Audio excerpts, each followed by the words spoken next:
ओम सर्वमंगल मांगल्ये शिव सर्वार्थ साधके शरण्ये त्र्यंबके गौरी नारायणी नमस्तुते।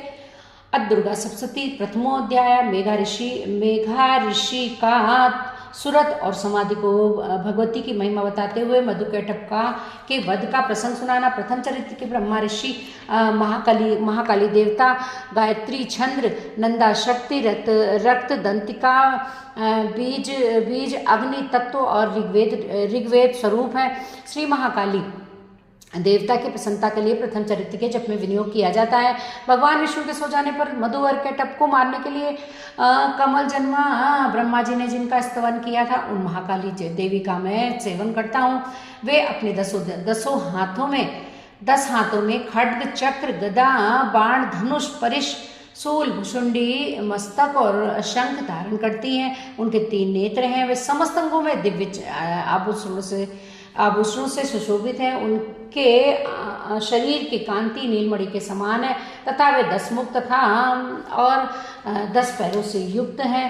ओम नमः चंडिकाय। मार्कंडेय जी बोले कि सूर्य के पुत्र सावर्णी जो 8वें मनु कहे जाते हैं, उनकी उत्पत्ति की कथा विस्तार पूर्वक कहता हूँ, सुनो।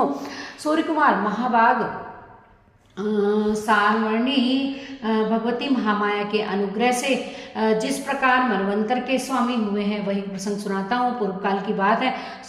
स्वारोचिष मनवंतर में सूरत नाम के एक राजा थे जो चैत्र वंश में उत्पन्न हुए थे। उनका समस्त भूमंडल पर अधिकार था। वे प्रजा का अपने औरस पुत्रों की भांति धर्म पूर्वक पालन करते थे। तो भी उस समय कोला विध्वंसी नाम के क्षत्रिय उनके शत्रु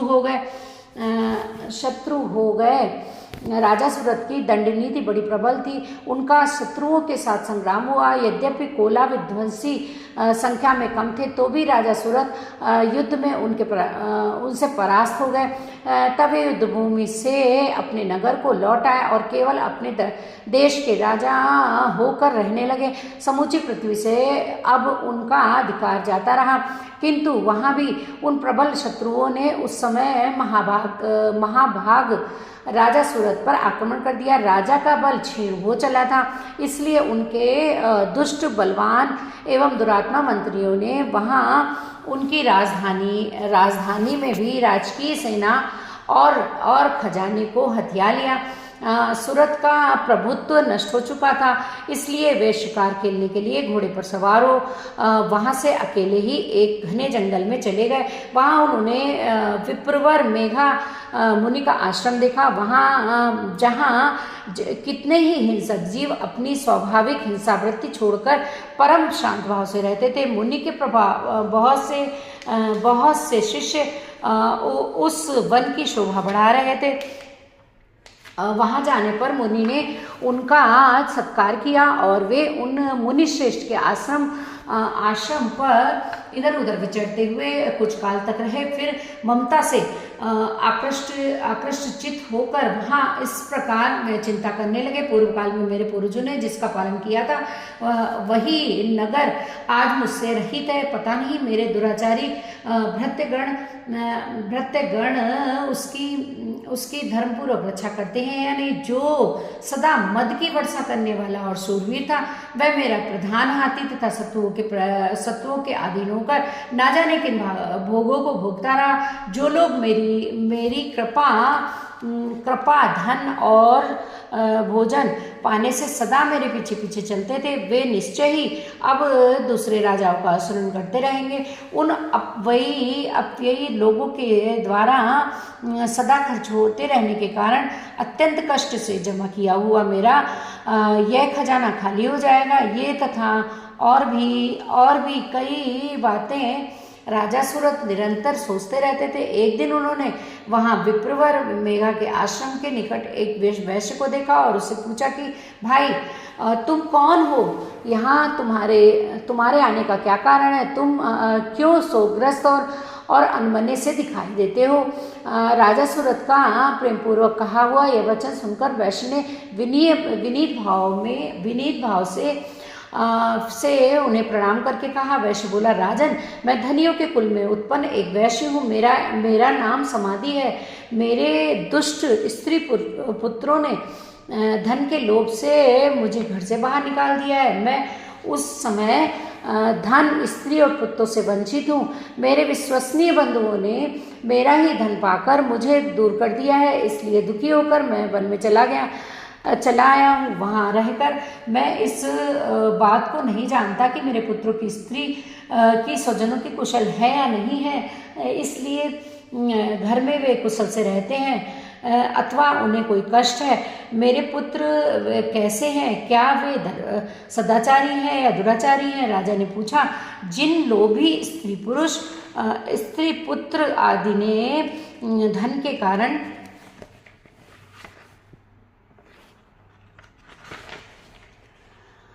तुम्हें घर से निकाल दिया, उनके प्रति तुम्हारे चित्त में इतना मोह किस लिए है?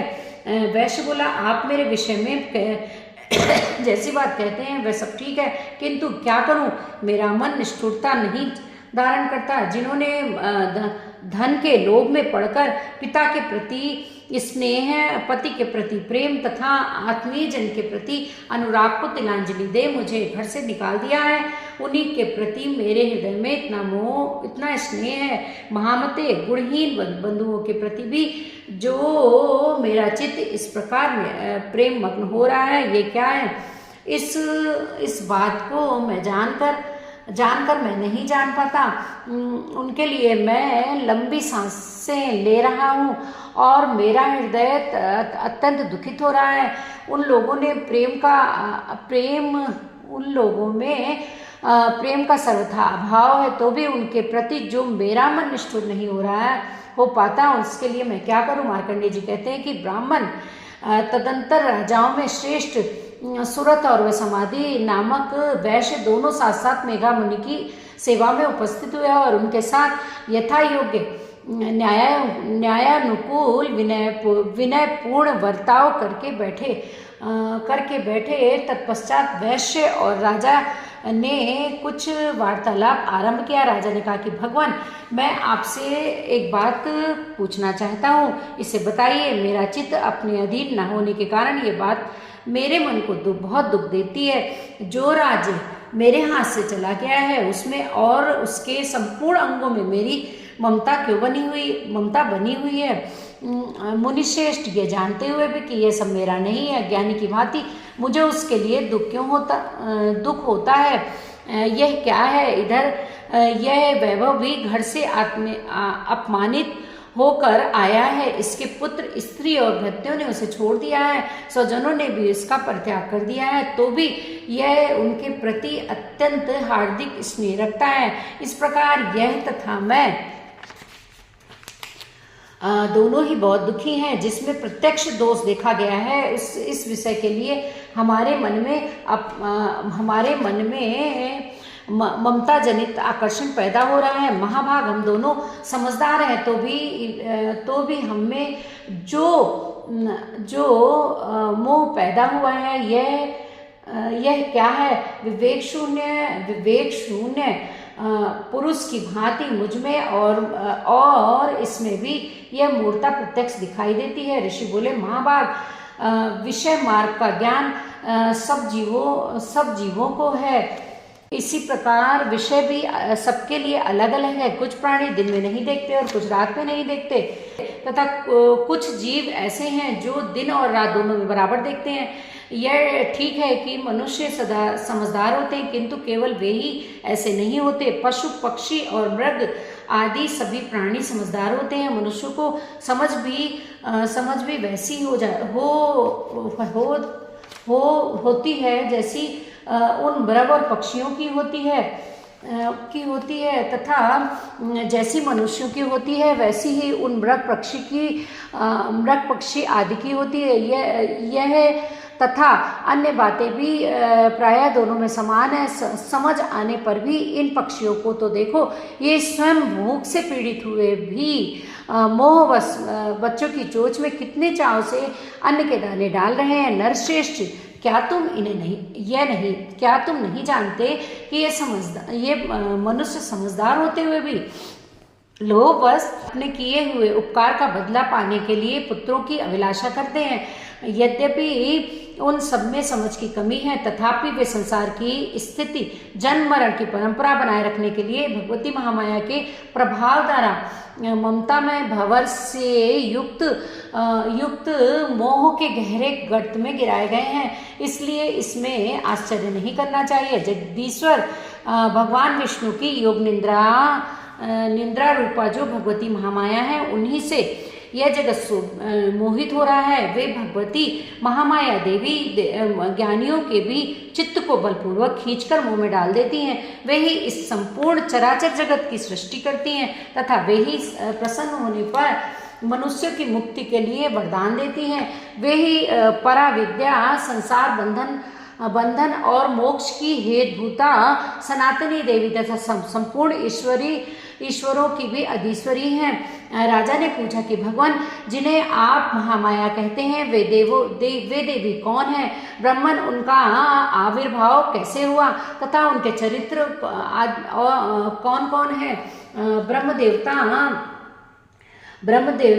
ब्रह्मदेवताओं में श्रेष्ठ महर्षि उन देवी का जैसा प्रभाव है, जैसा स्वरूप हो और जिस प्रकार प्रादुर्भाव हुआ हो, यह सब मैं आपके मुख से सुनना चाहता हूँ। ऋषि बोले, राजन, वास्तव में तो वे देवी नित्य स्वरूपा ही हैं। संपूर्ण जगत उन्हीं का रूप है तथा उन्होंने समस्त विश्व को व्याप्त कर रखा है। तथापि उनका प्राकट्य अनेक प्रकार से होता है। वह मुझसे सुनो, यद्यपि वे नित्य और अजन्मा है, तथापि जब देवताओं का कार्य सिद्ध करने के लिए प्रकट होती हैं, उस समय लोक में उत्पन्न हुई कहलाती हैं। कल्प के अंत में जब संपूर्ण जगत कारणों में निमग्न हो रहा था और सबके प्रभु भगवान विष्णु शेषनाग की सैया पर बिछाकर योग निद्रा आश्रय ले सो रहे थे, उस समय उनके कानों के मैल से भयंकर असुर उत्पन्न हुए, जो मधु और कैटभ के नाम से विख्यात हुए।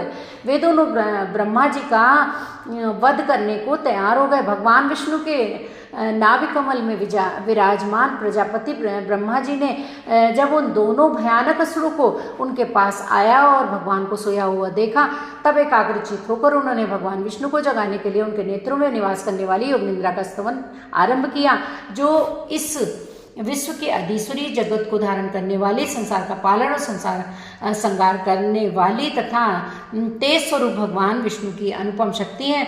उन्हीं भगवती निद्रा देवी की भगवान ब्रह्मा स्तुति करने लगे।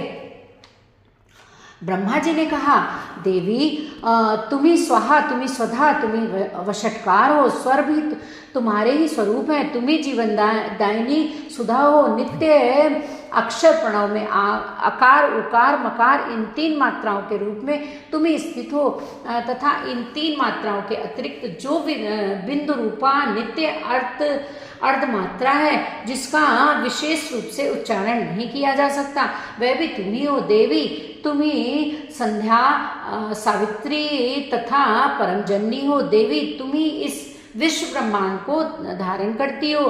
तुमसे ही इस जगत की सृष्टि होती है, तुम्ही से इसका पालन होता है और सदा तुम्ही कल्प के अंत में सबको अपना ग्रास बना लेती हो। जगन्मयी देवी, इस जगत की उत्पत्ति के समय तुम सृष्टि रूपा हो, पालन काल में स्थिति रूपा हो तथा कल्पांत के समय संहार रूप धारण करने वाली हो।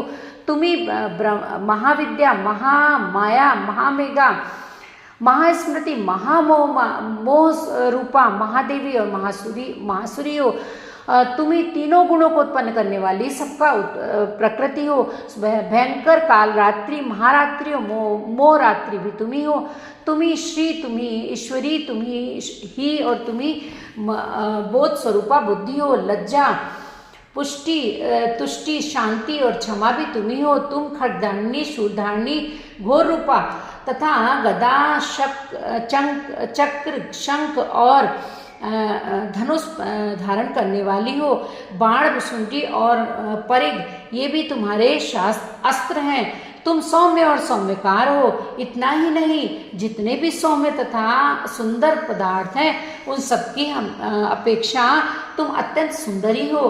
पर और अपर सबसे परे रहने वाली परमेश्वरी तुम्ही हो। सर्वस्वरूपे देवी, कहीं भी सत असत रूप जो कुछ वस्तुएं हैं और उन सबकी जो शक्ति है वह तुम्ही हो। ऐसी अवस्था में तुम्हारी स्तुति क्या हो सकती है। जो इस जगत की सृष्टि, पालन और श्रृंगार करते हैं, उन भगवान को भी जब तुमने निंद्रा के अधीन कर दिया है, तब तुम्हारी स्तुति करने में यहाँ कौन समर्थ हो सकता है। तो मुझको, भगवान शंकर को तथा भगवान विष्णु को भी तुमने ही शरीर धारण कराया है, अतः तुम्हारी स्तुति करने की शक्ति किसमें है। देवी, तुम तो अपने इन उदार प्रभावों से ही प्रशंसित हो। ये जो दोनों दुर्धर्ष असुर मधु और कैटभ हैं, इनको मोह में डाल दो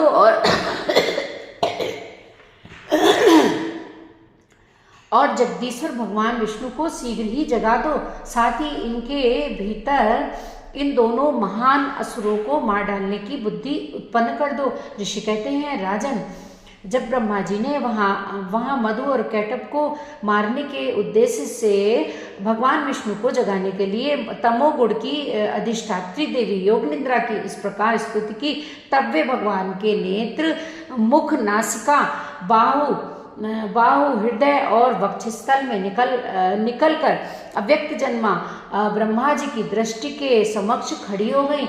योग निद्रा से मुक्त होने पर जगत के स्वामी भगवान जनार्दन उस एकार्णव में जल में शेषनाग की सैया से जाग उठे। फिर उन्होंने उन दोनों असुरों को देखा। वे दुरात्मा मधु और कैटभ अत्यंत बलवान तथा पराक्रमी थे और क्रोध से लाला के किए ब्रह्मा जी को खा जाने के लिए उद्योग कर रहे थे। तब भगवान श्रीहरि ने उठकर उन दोनों के साथ 5000 वर्षों तक केवल बाहु युद्ध किया। वे दोनों ही अत्यंत बल के कारण उन्मत्त हो रहे थे।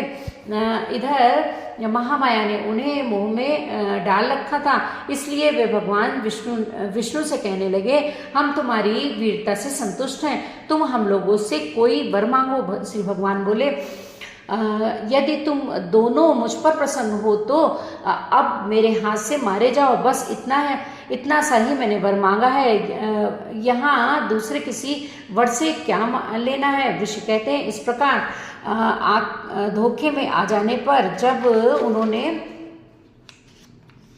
संपूर्ण जगत में जल ही जल देखा, तब कमल नयन भगवान से कहा कि जहाँ पृथ्वी जल में डूबी ना हो, जहाँ सूखा स्थान हो, वहाँ हमारा वध करो। ऋषि कहते हैं, तब तथास्तु कहकर शंख, चक्र और गदा धारण करने वाले भगवान ने उन दोनों के मस्तक अपनी जांघ पर रखकर चक्र से काट डाले। इस प्रकार ये देवी महामाया ब्रह्मा जी की स्तुति करने पर स्वयं प्रकट हुई थी। तब अब पुनः तुमसे उनके प्रादुर्भाव का वर्णन करता हूँ, सुनो। इस प्रकार श्री मार्कंडेय पुराण में सार्वणिक मनवंतर कथा के अंतर्गत देवी महात्म्य में मधु कैटभ वध नामक पहला अध्याय पूरा हुआ। बोलो दुर्गे मैया की जय। इस प्रकार प्रथम चरित्र महाकाली का पूरा हुआ। तो दुर्गा सप्तशती में, जैसा कि मैंने पहले भी बताया था कि 13 अध्याय है और प्रथम अध्याय में महाकाली जी का वर्णन है और 2, 3 और 4 में मध्यम चरित्र है जिसमें महालक्ष्मी जी का वर्णन है और 5 से 13 में उत्तर चरित्र माँ सरस्वती जी का वर्णन है। इसलिए इन तीनों चरित्रों को 3 भाग में पढ़ना चाहिए। कई लोग एक भाग प्रथम अध्याय आज और द्वितीय अध्याय कल और तृतीय परसों ऐसे पढ़ते हैं, तो इनको 3 भाग में इस पुस्तक को डिवाइड करिए। अगर आप पूरी पढ़ सकते हैं तो बहुत अच्छी बात है, और अगर नहीं पढ़ सकते हैं तो प्रथम चरित्र जैसा कि मैंने बताया महाकाली का है और द्वितीय चरित्र माँ लक्ष्मी जी का है जो कि 2, 3, 4 अध्याय में है। फिर 5 से 13 में माँ सरस्वती जी का वर्णन है जो कि 5 से 13 एक साथ पढ़ना चाहिए। तो ऐसे ही मैं अगला हमारा जो कल की वीडियो होगी उसमें 2 से 5 तक एक साथ आप लोग को श्रवण कराऊँ। लोग को हमारी वीडियो पसंद आती हैं तो कृपया हमारे चैनल को विद बेल आइकन सब्सक्राइब कर दीजिएगा, जिससे ऐसे ही इंफॉर्मेटिव वीडियो आपको मिलती रहें। सर्वमंगल मांगल्ये शिवे सर्वार्थ साधिके शरण्ये त्र्यंबके गौरी नारायणी नमोस्तुते।